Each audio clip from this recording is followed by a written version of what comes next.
Jonathan, after months of giving him a chance, I have given up on my colleague, which I will label as Mr. Bossy Pants, who's been bossing me around as if I report to him. Can I get a letter R if you know someone like this? He's your teammate, he just happens to be older or more experienced, but he's acting like you have to follow what he says. I've had, my first ever job in a telecommunications company, I had this teammate. She was only 1 year older and she's assigning me tasks behind the back of my boss. And I had to tell this to my boss because apparently she's been pushing her job to me. I was 23 years old that time. Really bad. That was a traumatic experience. And this is why I'm so passionate giving these types of tips, because I don't want you guys to experience the same thing. Okay, so here's the issue. He asks me often if I've submitted my reports and comments a lot on my slides, even if I do not care about his feedback.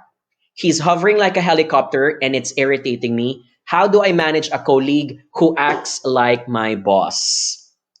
If you notice on social media, I have lots of videos about this because it's very close to my heart. I've had this experience when I was younger. It's also a mild form of bullying, I'd like to think, right?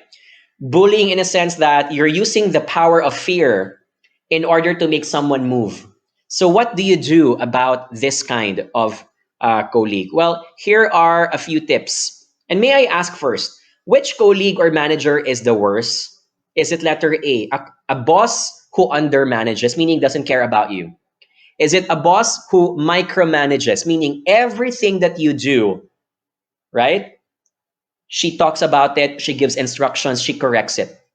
And then number 3, macro manager. What is a macro manager? Some people don't know this. A macro manager, macro meaning the bigger picture, everything. A macro manager is someone who tries to enter your department, who tries to do your work, even if it's outside her scope. She has nothing to do with it, but she wants to poke into it. Can I get a letter A, as in macro manager, if you can relate to that?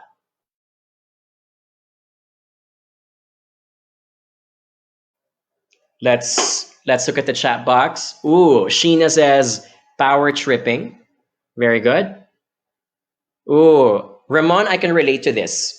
Some nationalities feel that they are better than someone not of their race or their color.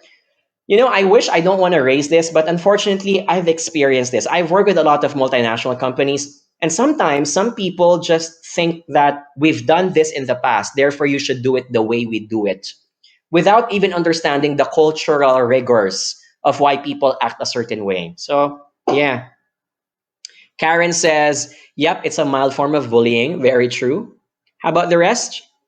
So people are typing, what is the worst? I would say the worst would be a micromanager. A macromanager, you can easily shut them down, which is going to be my tip for the next part.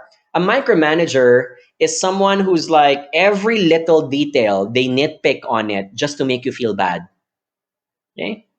So let's talk about this part. What do you do about someone who macromanages? Macromanages meaning it's outside their turf. You don't report to them. You have no obligations to them, and yet they still look at your work. They still comment on your work. Some tips to consider. Number 1, seek first to understand. Sometimes you might want to ask yourself, this person must be busy also, because everyone's busy in the company. So why does the person take time to even put her nose into my job? So investigate why the person is acting like this. Could there be a reason why she's acting like that? Is he like this to everyone? What do you know about her past? Right? Is it a personality issue, or are you being singled out? Is there something that you did in the past that makes her not want to trust you, and that's why she is trying to nose around? Right? What do other people say about this person? The more you get to know these things, the more you get to understand what motivates the person to sneak in and act like that she's the boss. Okay. Number 2, please take note. Most folks macromanage because of 3 reasons. Number 1, people try to enter your scope of work because they're simply passionate about their job. Sometimes they don't know that they look like they are disturbing you, but at the back of their mind, they think that they're just being helpful. Can I get the letter H? If you know people like that, they don't know that they are irritating. They don't know that they are stepping into the line. They thought that they were simply being nice and helpful people, but maybe they're not. Okay? So sometimes a level of self-awareness is needed by these folks in this case. The second reason why some people macromanage is because maybe you're not stepping up to the plate and they think that if you don't work on it well, they will step in instead. And sometimes I do this. Sometimes even if it's not my job, but I think, she's the one on working on that project. It's such a waste. She's not doing a good job. Let me be the one to take over. Some people are just really like that. They love the job so much, but they think it's unfair that it went to the incompetent employee, so they're stepping in. Because they want what's best, not for you, perhaps, but for the larger benefit, for the bigger organization in this case. And finally, number 3, some people are projecting their own insecurities. Can I get a letter I if you can relate to that? I think this happens when someone is jealous of you. I think this happens when someone looks up to you and they think that you are stealing their thunder. So what they would do to make you feel bad is that they will comment on your work even if they're not sincere about it. Okay? So whatever the reason is, find a way to investigate. Ask people around. Be more observant with your choice of words. Look at the patterns on when they do it.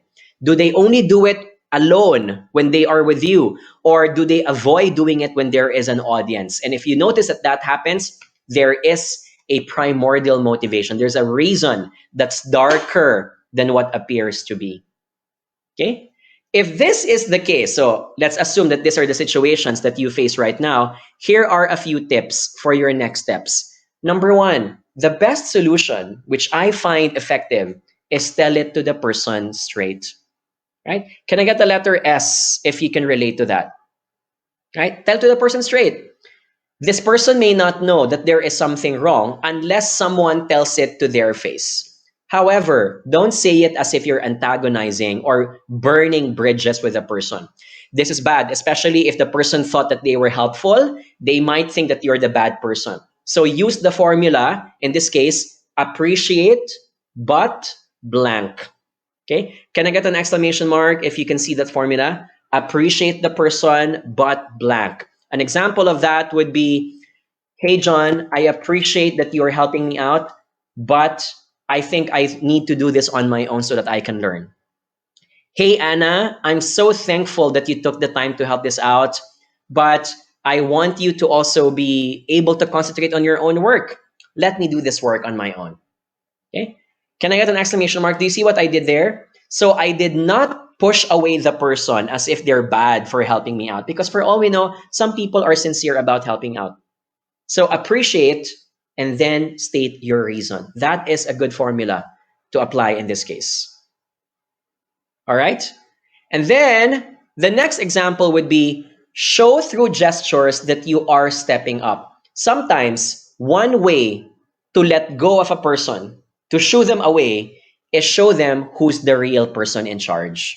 So in meetings, and here's an example, I often see this in meetings. There's one person presiding the meeting, but because she's not confident enough to speak up, what happens? Someone takes over.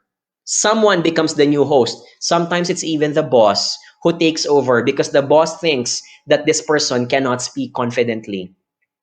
Can I get an exclamation mark? If you know, I often notice that even in my virtual meetings on Zoom, when I talk to one HR person and the HR person is not able to answer my questions well, the HR head is going to step in. And sometimes I feel bad for the other person because it feels like she was just, she